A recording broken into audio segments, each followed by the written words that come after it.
Saudações e sejam todos bem-vindos ao canal Visão Global Sem Filtros. Hoje, na rubrica Debatendo o Direito com o Dr. Paulo Costa, vamos trazer aqui um assunto muito sensível.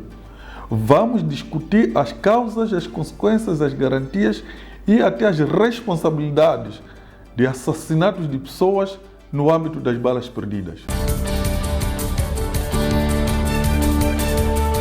O que muitas das vezes se coloca, o cidadão foi baleado, um cidadão inocente está a circular, tomou lá um tiro, será que basta, a coisa termina por aqui? Quem pode ser responsabilizado por esses atos? E caso esse indivíduo tenha um dever, não se responsabilize, que atitude os ofendidos podem tomar relativamente a esta realidade? Isto, mas outros assuntos é que nós queremos debater hoje. Como é que nós podemos demandar a quem de responsabilidade e como é que isso se faz, é o que vamos discutir hoje nesta análise jurídica. Mas também precisamos de nos solidarizar com esta família recentemente enlutada e outras tantas que também vão perdendo famílias em circunstâncias semelhantes. Que Deus console a todos. E são recorrentes as vezes que isso acontece. Nós tivemos esses casos, infelizmente, tantas vezes na Matola, em que há perseguição de bandidos, mas quem no final toma o tiro é uma criança que vai à escola. Hoje ainda é uma outra criança que toma o tiro em plena zona verde. Tanto, e como é que a família abalada fica? Nós vimos aí situações de horrores muito grandes, em que até as pessoas acabam abandonadas em hospitais que nem capacidade para tratar do assunto têm, nomeadamente para, pelo menos, transportar o corpo para um lugar adequado de conservação. Tem que haver responsabilização. O que diz respeito às causas, são tantas que podem ser trazidas aqui. Muitas das vezes é o próprio despreparo das forças de defesa e segurança que vão, naquela altura, para prosseguir os interesses de defesa de todos nós.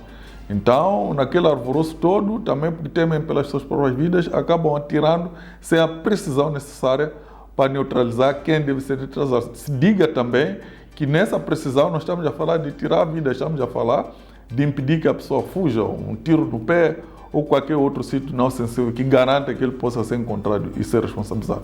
Por um lado. Por outro lado, temos o elemento surpresa, em que os bandidos aparecem e a polícia naquela altura tem que agir e não há tempo para nada. Então, esse alvoroço todo pode acabar levando a um tiroteio, digamos assim, descontrolado. Mas também há outro fator, é que o bandido não tem nada a perder. Então, no momento em que é abordado pela polícia, pode sair atirando de qualquer maneira e para todo lado. E a polícia não tem muitas opções, acabando por atirar tanto também e afetando as pessoas. Muito importante do que tudo é saber primeiro quem alvejou aquelas pessoas para melhor responsabilização. Em relação às consequências, é aquilo que infelizmente costumamos ver, que são pessoas inocentes que saem para aí tomando tiro de tudo que é lado e principalmente crianças. Eu me recordo que no ano passado já tivemos um caso de perseguição e que uma criança no Chapa, digamos assim, foi alvejada. Hoje, voltamos a ter uma outra criança a ser alvejada no Chapa. Então, a consequência é essa. São muitas vidas que estão sendo perdidas de forma desnecessária. Mas também é um problema de medo que se instala. Alguém está no Chapa, nunca sabe se chega ou não chega, porque a qualquer altura um tiro pode sair por aí e alcançar essas pessoas. Mas também tem que se dizer que é a própria vida dos agentes que também está em risco por causa do ato dos próprios bandidos. Então, a sociedade como um todo acaba ficando refém da atuação dos malfeitores e nunca se sabe quando ou não cada um de nós está seguro ao se movimentar pela cidade ou pela estrada fora. Então, quando nós queremos discutir as garantias, o ponto de partida é mesmo o direito à vida. Tanto esse direito à vida deve ser protegido.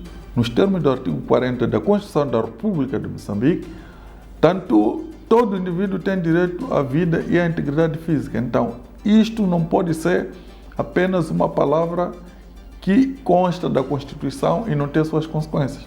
Significa que há esta obrigação do Estado garantir que esse direito à vida efetivamente seja salvaguardado. E na primeira linha disso, cabe ao governo, nos termos do artigo 203, garantir essa proteção e o gozo dos direitos pelos cidadãos. Então, considerando o artigo 203, sobretudo a linha A do número 1 da Constituição da República, conforme indicado acima, cabe exclusivamente ao governo garantir o gozo dos direitos dos cidadãos, incluindo também as suas responsabilidades.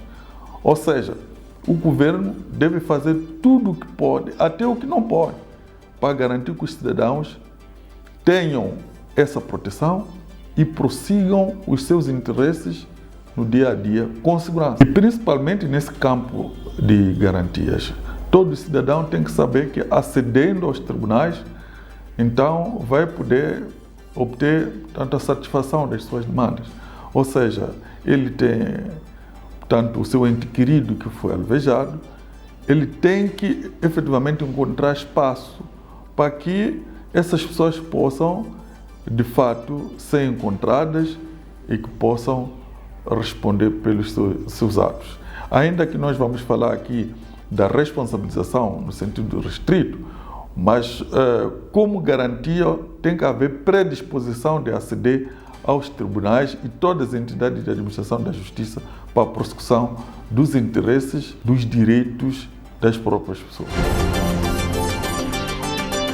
Passando agora para o capítulo da responsabilidade civil, ou seja, responsabilização, aqui reside o maior calcanhar daqueles do nosso país, porque muitas pessoas pensam assim: olha, a polícia estava a perseguir bandidos, acabou entrando em situação de troca de tiros e involuntariamente, ou seja, sem querer, alvejou alguém. Então, a coisa termina por aqui. É claro que a coisa não pode terminar por aqui, porque já há um dano que aconteceu sobre um bem jurídico chamado vida, que é protegido a nível da Constituição. É preciso sacar responsabilidades, sim. No caso, logo temos que entrar no princípio de individualidade da responsabilidade criminal. Ou seja, primeiro aferir quem é que efetivamente atirou aquela bala que acabou tirando vida daquela pessoa. De quem saiu? Saiu da polícia ou dos bandidos?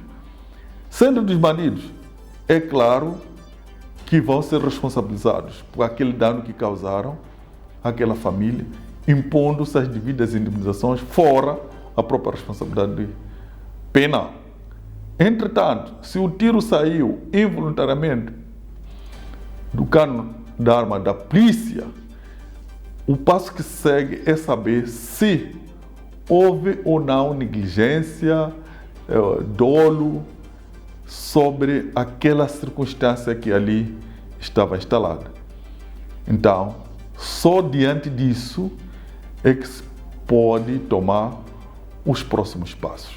Mas o que a nossa lei diz quando isto efetivamente acontece? Então, se se chegar à conclusão de que o agente agiu com todo tipo de diligência que se esperaria e ainda assim não conseguiu evitar que alguém fosse alvejado e causasse essa fatalidade, então passamos para um outro campo, que é o campo das circunstâncias dirimentes, ou seja, aquelas circunstâncias que impedem que uma determinada pessoa que tenha causado um dano responda por esse mesmo dano.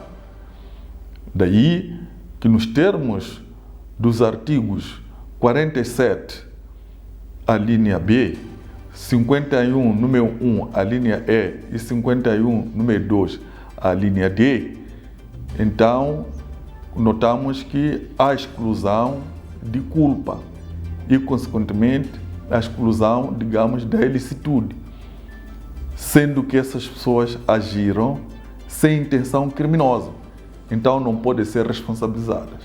Agora, se o agente que atirou eventualmente, sem querer, e causou esse dano, não pode ser responsabilizado, a situação fica assim? Também não. Tem que se tomar o segundo passo, que é a responsabilização do Estado pelos atos que efetivamente aconteceram. Ou seja, já falamos que o bandido não foi ele que atirou, então, como existe o princípio de individualidade, de responsabilidade criminal, neste caso concreto não é ele que atirou, quem atirou foi a polícia, então ele não vai ser responsabilizado por aquele ato em si, mas há outras formas de responsabilização que podem incidir sobre ele. E as coisas, efetivamente, como dissemos antes, não terminam por aqui. Então, resta a responsabilidade do Estado, nos termos do artigo 501 do Código Civil, nos mesmos termos em que o cometente responde pelos atos ou danos causados pelo comissário. Então, de uma forma mais clara, tendo havido esse dano, o Estado deve assumir a responsabilidade, sim, com tudo o que deve acontecer depois da morte, o funeral, suportar a família, e por outros danos, digamos, tanto cabíveis para uma situação dessa natureza. O nosso grande problema, é de que geralmente o Estado e outras pessoas coletivas, como municípios, quando alguém os responsabiliza pelos danos causados pelos seus agentes ou pelas suas omissões, ou no âmbito, digamos, da responsabilidade funcional, todo mundo te olha mal, mas o Estado isto, o Estado aquilo. Não, decorre da lei. Tem que haver ressarcimento dos danos que acontecem para com as pessoas. Não se pode simplesmente deixar assim porque o Estado tem capacidade para o efeito. Ou se não tem, tem que criar, porque é o Estado. E o Estado sabe que manuseia objetos de risco, nomeadamente viaturas, armas, bombas, tudo isso constitui risco. É por isso que quando explode paiol ou qualquer outro dano que decorre das armas, o Estado não pode fugir das suas responsabilidades. E mais, as pessoas que vão prosseguir o Estado nessa responsabilização não podem ser olhadas mal, porque é um direito que tem no âmbito do Estado também de direito. Concluindo, o Estado tem a responsabilidade de preparar bem tanto os agentes para levar a cabo as suas missões. Isso inclui também, fora do melhor treinamento, o melhor equipamento, tanto de proteção da vida individual dos agentes que se fazem à rua, para se sentirem seguros no momento em que têm que enfrentar tantos bandidos. Viaturas adequadas, armas superiores àquelas que o bandido eventualmente possa ter. Infelizmente, vemos o bandido também empunhando uma arma de guerra ali, que é uma metralhadora AK-47, mas cabe ao Estado, tanto suplantar, digamos assim, o poder do fogo dos bandidos. Havendo danos, é preciso responsabilizar os malfeitores na primeira linha e, em segundo lugar, responsabilizar o Estado quando não existam outras formas e outras pessoas que efetivamente devam ser responsabilizadas. O que não pode acontecer é deixar, como se costuma dizer, o lesado na mão. Ou seja, o indivíduo já perdeu o ente querido, ainda assim fica convivendo sozinha ou sozinho com os danos causados.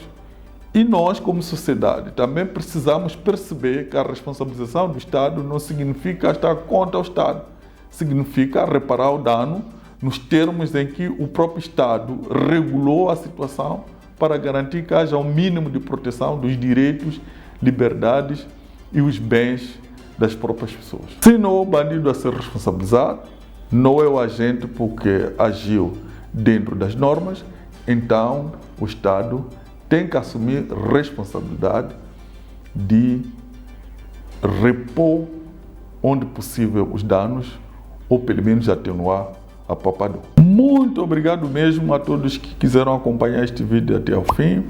Inscreva-se no canal, dê o seu like, comente, partilhe e também critique para que o nosso canal possa crescer. E que Deus abençoe a todos e até breve.